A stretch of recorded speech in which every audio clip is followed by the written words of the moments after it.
menyampaikan hasil diskusi kami mengenai manusia dan peradaban, di mana kami terdiri dari 2 orang. Di sini saya sebagai moderator, nama saya Idayanti dan kawan saya Penny Rahmadani Siregar.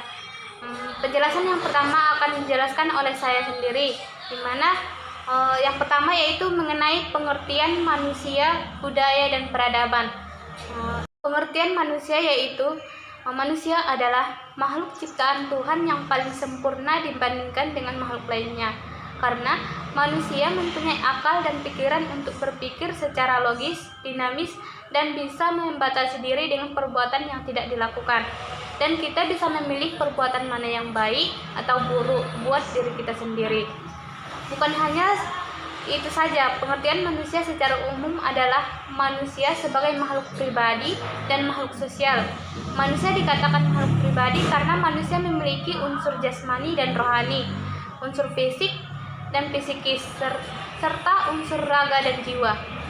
Setiap manusia memiliki keunikan dan ciri khas tersendiri.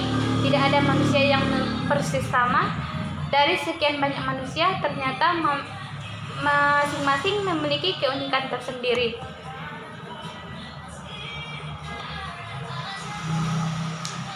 Selanjutnya itu, tanpa bantuan manusia lainnya, manusia tidak bisa berjalan dengan tegak. Dengan bantuan orang lain, manusia bisa menggunakan tangan, bisa berkomunikasi atau bicara, dan bisa mengembangkan seluruh potensi kemanusiaannya. Yang kedua yaitu pengertian budaya, di mana budaya adalah suatu cara hidup yang berkembang dan dimiliki bersama oleh sebuah kelompok orang dan diwariskan dari generasi ke generasi. Budaya terbentuk dari banyak unsur yang rumit, termasuk sistem agama, politik, adat istiadat, bahasa, perkakas, pakaian, bangunan, dan karya seni. Bahasa, sebagaimana juga budaya, merupakan bagian tak terpisahkan dari diri manusia, sehingga banyak orang yang cenderung menganggapnya diwariskan secara genetis.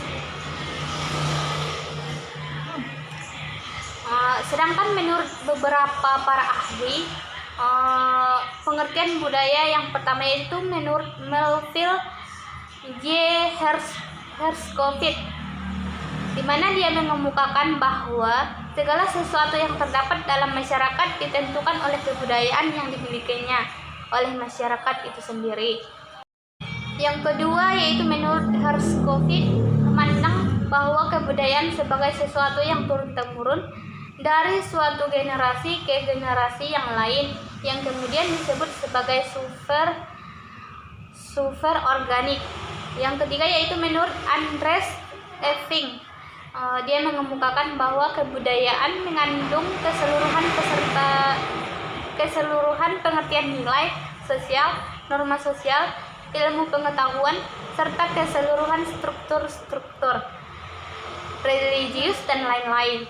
Yang keempat menurut Edward Burnir Taylor, di mana dia mengemukakan bahwa kebudayaan merupakan keseluruhan yang kompleks, yang di dalamnya terkandung pengetahuan, kepercayaan, kesenian, moral, hukum, dan adat istiadat.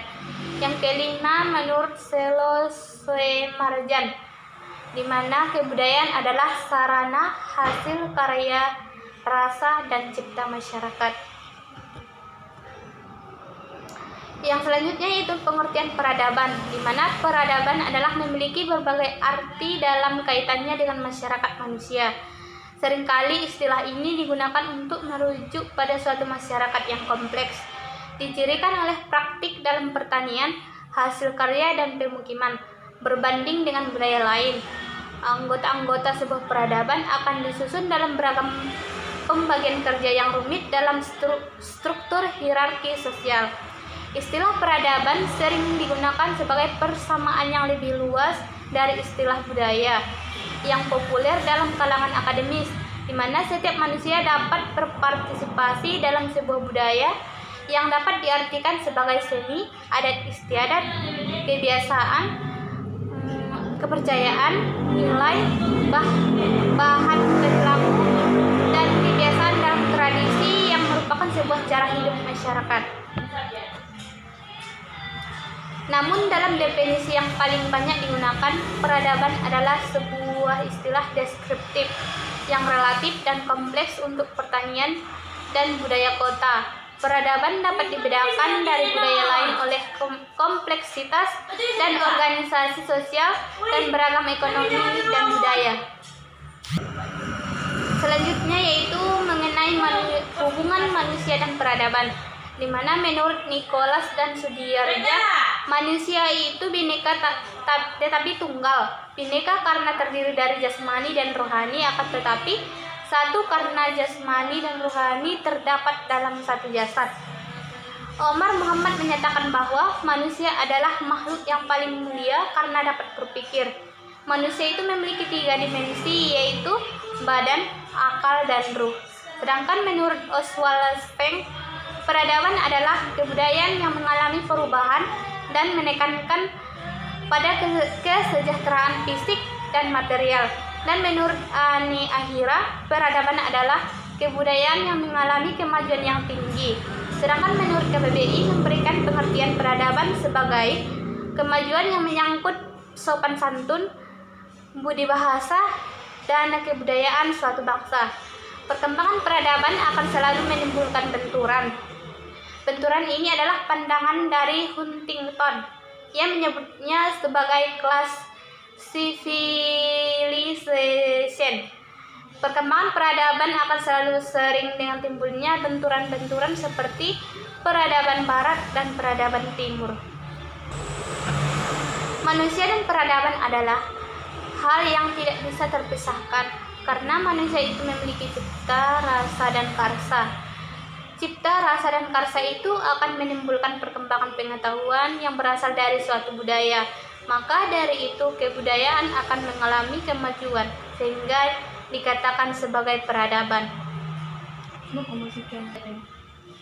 Sekian penjelasan dari saya. Penjelasan selanjutnya akan dijelaskan oleh teman saya, yaitu Penny Rahmadani Siregar. Kepada Penny Rahmadani Siregar, saya persilahkan. Assalamualaikum warahmatullahi wabarakatuh. Di sini saya Penny Rahmadani Siregar akan melanjutkan penjelasan dari teman saya Idayanti. Di sini saya akan membawa penjelasan mengenai persamaan dan perbedaan kebudayaan dan peradaban.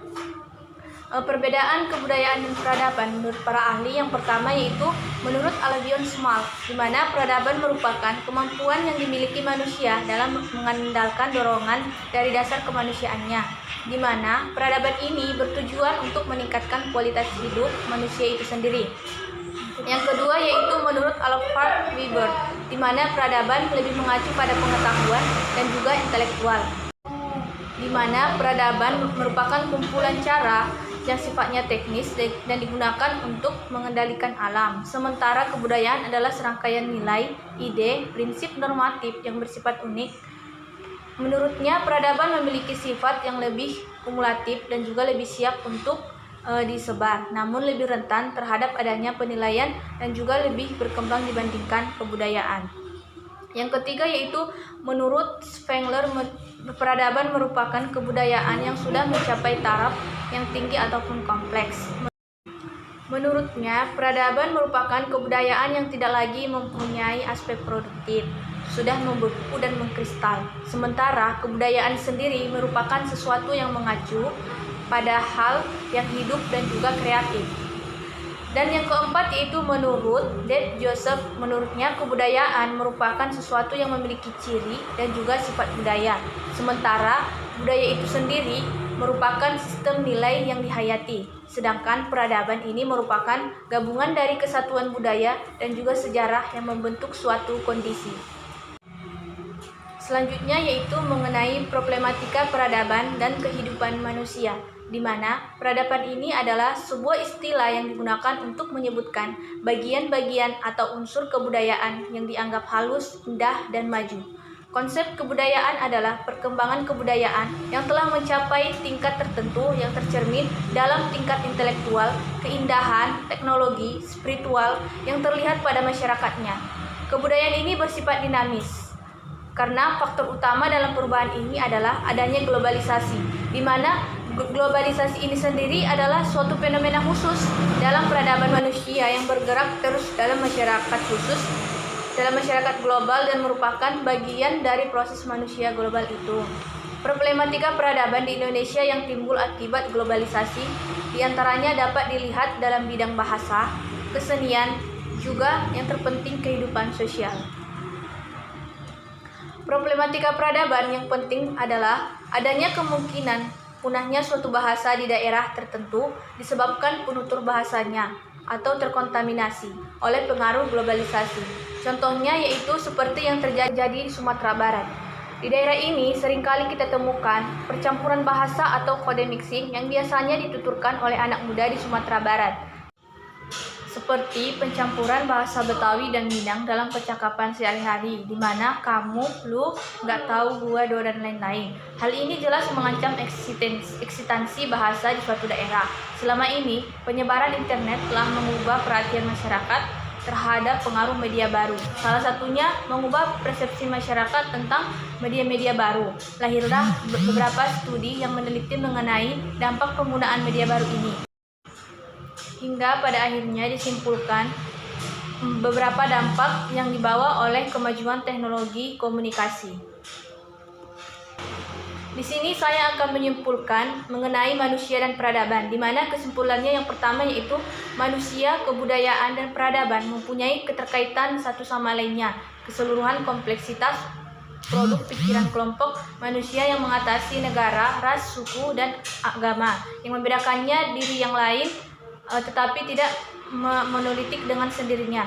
Manusia sebagai makhluk beradab artinya pribadi manusia itu memiliki potensi untuk berlaku sopan, berakhlak, dan berbudi pekerti yang luhur menuju perilaku pada manusia.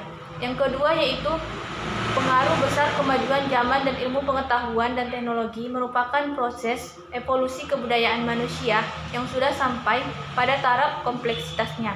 Peradaban manusia mengalami dinamika atau perubahan dan perkembangan. Perubahan itu menuju pada kemajuan. Apalagi di era global dewasa ini, perubahan yang terjadi demikian pesatnya, kemajuan dalam sarana transportasi. Di era global, hubungan antar manusia tidak terbatas dalam satu wilayah negara saja, tetapi sudah antar negara atau transnasional. Dengan demikian, perubahan budaya dan peradaban di suatu daerah bisa dengan cepat dan dipengaruhi. Baiklah, sekian penjelasan dari kami mengenai manusia dan peradaban. Jika ada kata ataupun bahasa yang tidak berkenan di hati teman-teman, kami mohon maaf. Kami akhiri, wabillahi taufiq wal hidayah. Wassalamualaikum warahmatullahi wabarakatuh.